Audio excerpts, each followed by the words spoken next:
ktty amahitamo meza. Reka nongere ngusuze cyane mukunzi wa ktty nkubwira ngo komeza ugire ibihe byiza. Ubu ngubu rero tugiye kurebera hamwe niki nakora igihe nataye telefone yanjye cyangwa se telefone yanjye ubiyibwe, nakora iki kugira ngo ibashe kuba yangarukira.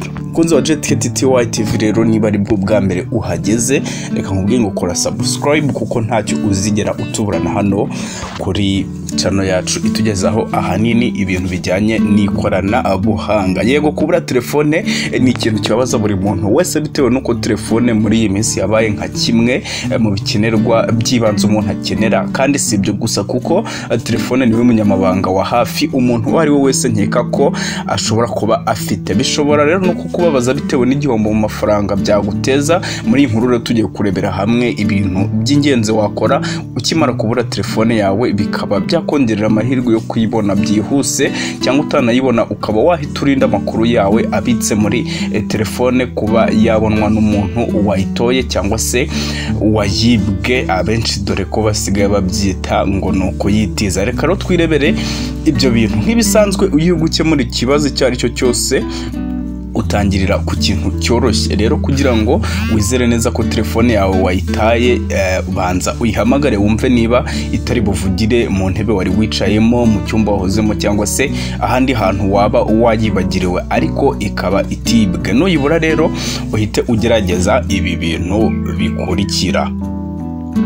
Shaka indi telefone cyangwa mudasobwa y'inshuti yawe cyangwa undi muntu ukuri hafi. Wibutse ko aka kantu ntangiye kukubwira ari bwo buryo bwa mbere bwihutirwa ugomba guhita ukora mu gihe telefone yawe uyibuze.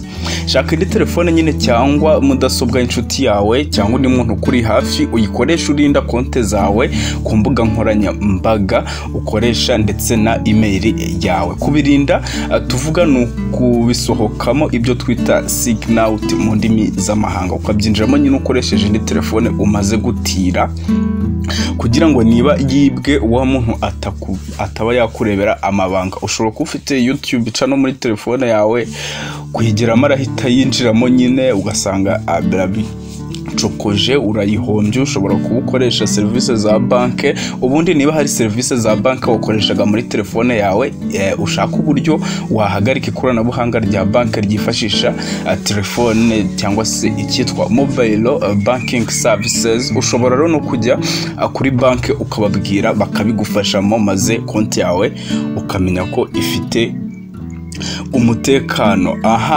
Nanone rero umaze kwizera ko amakuru yawe ndetse n'amafaranga yawe bifite umutekano, noneho niba wari wafunguye uburyo buba muri telefone bufasha kwerekana aho iherereye cyangwa se location hifashishijwe ikoranabuhanga rya GPS cyangwa Global Positioning System mu magambo arambuye. GPS ni uburyo bwifashishwa iyo umuntu ashaka kumenya agace runaka aho ikintu runaka giherereye. Nagira ngo nkumenyeshe ko ari nabyo koranabuhanga ryifashishwa n'ibinyabiziga bitagira ababiyobora, nka twatugedege dutwara amaraso, imodoka zitagira abayobozi n'ibindi. Ni naryo rero kandi ryifashishwa na Google Map igufasha kumenya nk'inzira iva ahantu runaka ijya ahandi. Rero ukoresheje ubwo buryo ushobora kumenya ahantu runaka telefone yawe iri, wabona hatandukanye naho uri, ubwo nta kabuza wayibwe. Komeza usome rero iyi nkuru tugire noneho ku kanzu bikavuga ngo umaze kumenya ko wayibwe, noneho n'iki wakora kugira ngo iyi telefone ikugarukire. Abakibaza kuri iyi Google Map, iyi Google Map ntabwo bigoye, wowe bisaba kuba warafunguye location muri telefone yawe. Hari abantu babifunga burundu, gusa bifite akamaro nk'iyo wayibwe ufungurira location haba harimo email yawe ukoresheje indi telefone y'undi muntu. Rero ushaka ahantu iyo email iherereye bagahita bakwereka, wabona nyine hatandukanye naho wowe uri ukeka ko wakagombye kuba uri. Ubu buryo bwa gatatu buragufasha, ni ukubimenyesha polisi. wakoze uti polisi yabikora iki, reka dukomeze. Noneho rero umaze kwakira ko telefone yawe wayibuze kandi nta kindi wakora ngo ubashe kuyibona, ariko nagira ngo nkubwire ko kubimenyesha polisi bishobora kugufasha kuyibona, kuko bo bafite ikoranabuhanga rya tracking cyangwa se gukurikirana ibintu by'umwihariko bifashishije email, International Mobile Equipment Identity, cyangwa imibare yihariye iranga telefone ku isi hose. Iyi email nyivuzeho kenshi cyane cyane muri amavideo nakoze agaragaza amakode. Ngiye ntanga kode wareberaho email ya telefone yawe, ku buryo iyi mibare ugomba kuyifata ukayandika ahantu runaka. Mu gihe wibwe telefone ukajya kuri polisi ukabahereza izi email za telefone zawe, bahita bagukorera umuti kuko nicyo bashinzwe.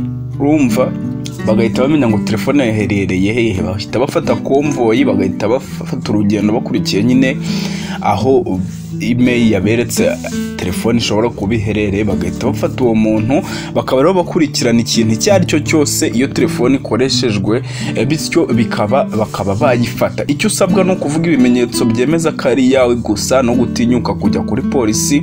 Bitinyuke kuko bashinzwe kudufasha kandi nzi ko babikora neza nkatwe mu ikoranabuhanga. Ndabeshye si wapi.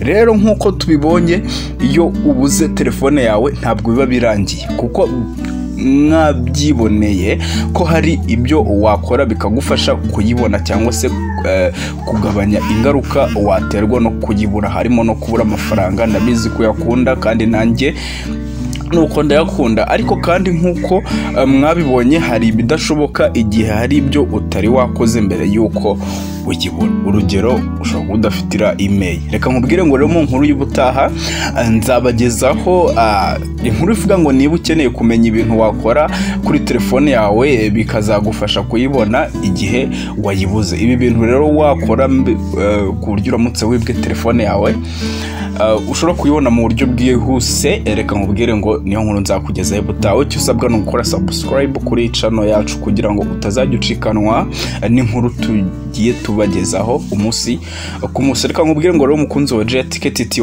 TV, ndagukunda cyane. jaat ktty TV, amahitamo meza.